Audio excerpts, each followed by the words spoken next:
but it is my honor as the 73rd president of this organization to officially welcome you to our 108th annual gala. This has been a turbulent year in our republic's history, a year I'm sure we all wish we can soon forget.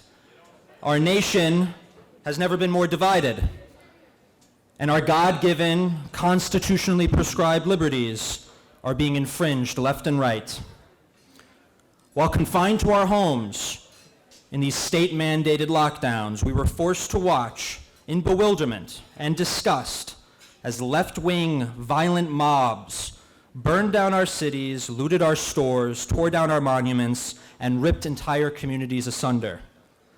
We watched these criminals and these thugs while churchgoers and small business owners were put in chains and dragged before corrupt district attorneys who leveled charge after charge onto them. It seems our priorities as a society have become so twisted, so upside down, that we can hardly recognize the very country we are now living in.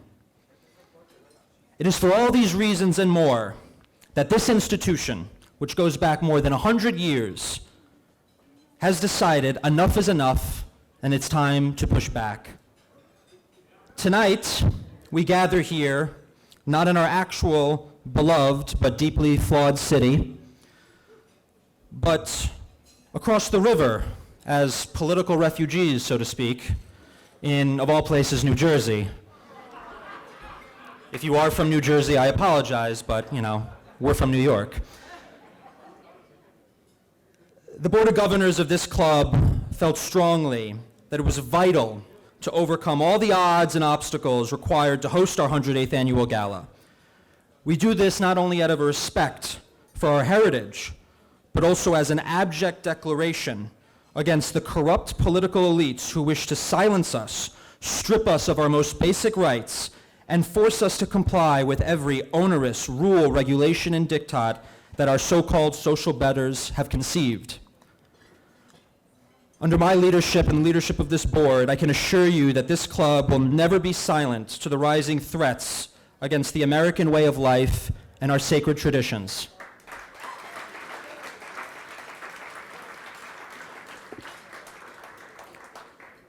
This club's stances against the omnipresent leviathan of the radical left has not gone unnoticed.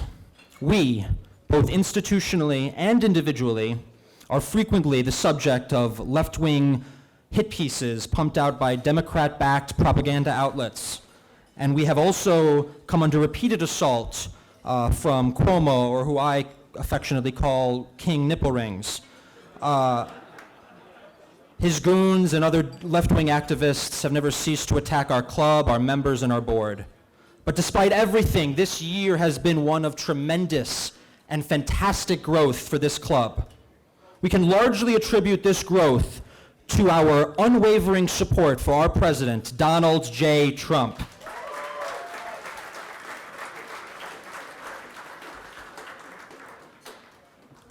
Who, unfortunately, seems to have become the victim of a rigged, broken, and corrupt electoral process that can only be described as something akin to what you would find in a banana republic.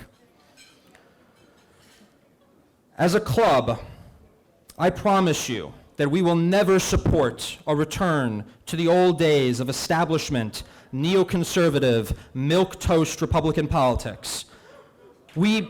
Thank you. We passionately believe as an organization that the future of our party and nation rests in developing a working-class, populist, America First coalition which Trump has so bravely heralded these last 4 years. A coalition that believes in standing up for the forgotten men and women, for American labor, for American industry, for American sovereignty, for American families, and for America's Judeo-Christian traditions. We will not be the water boys any longer for woke globalist multinationals and the America Last lobby.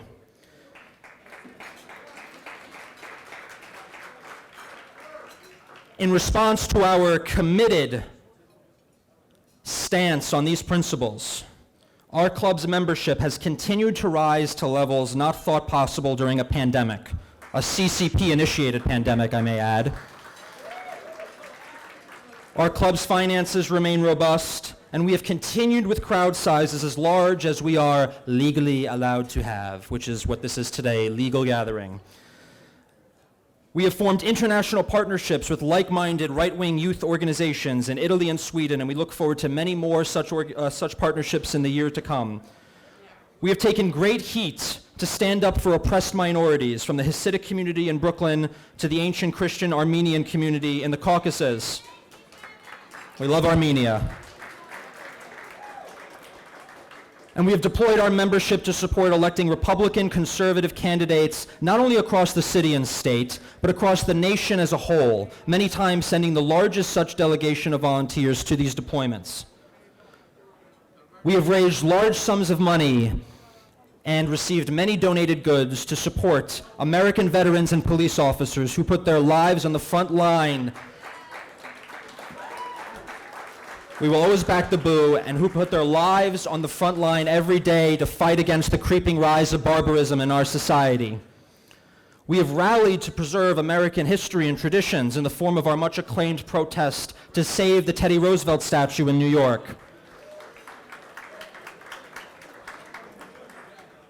All of these efforts have not gone unnoticed, and I am happy to say for the first time in more than 15 years, this club has been awarded by our national organization, the Young Republican National Federation, for having not only the largest social media following, but the most robust of any other Young Republican organization in the country.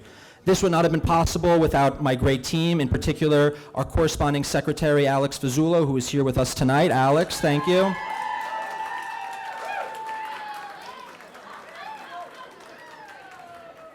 But I want to thank you all for your continued support, dedication, and loyalty to this institution. Without all of you and your continued loyalty, we could not be the force for good that we envision for the next 100 years. I also want to thank my entire executive board, including Vice President Vish Burra. Stand up, Vish.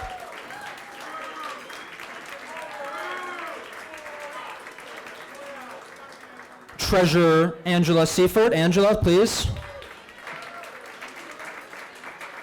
We'll talk about the bill later. Of course, corresponding secretary Alex Fazzulo, please.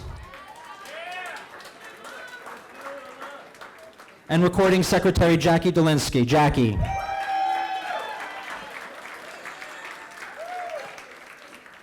I also want to thank my esteemed board of governors, including those present. Alana Marcus. Alana. Christy DeVita. Are you going to stand? Come on, stand.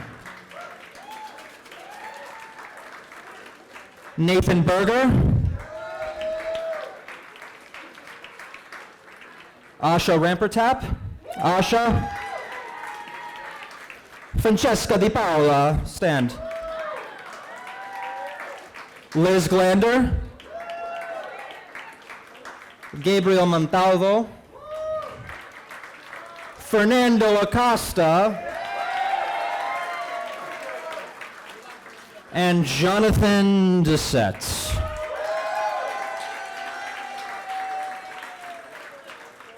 So I'm happy to report in conclusion that the state of the New York Young Republican Club is robust. It will continue to be as such as far as I am concerned in the years to come. So God bless you all. God bless our great republic. God bless our President Donald J. Trump. And thank you all for being here. Thank you.